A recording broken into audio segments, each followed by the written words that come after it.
Magandang buhay mga besh mga bay. Ito na tayo, wala nang marami pang intro. At yung nakita nyo, totoong sasakyan na may bumangga. At yan ay ating madadaanan.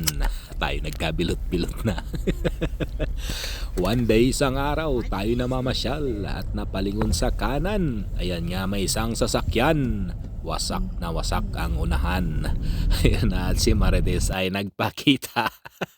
At ang kanyang mga anak ni Marites ho yung mga yan, no? Humaba din yung mga leeg dahil may nakita sila, mga besh, mga bay. Alam nyo ba yung nakita nila? Dahil sa unahan lang, sa dulo lang nung dinaanan natin kaninang may sasakyan na wala ng tao na may bangga, ay ito yung iksi ng sumunod. May na-pull over.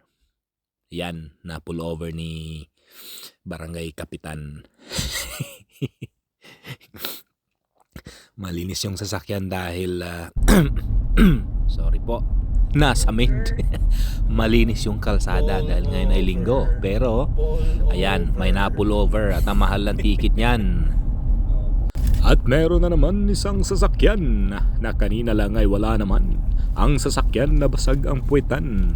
Tayong lahat mga kaibigan ay mag-iingat sa daan. Mag-iingat lagi nang safe tayong makarating sa ating pupuntahan. Thank you for watching mga besh mga bay. And see you on my next video. Peace out.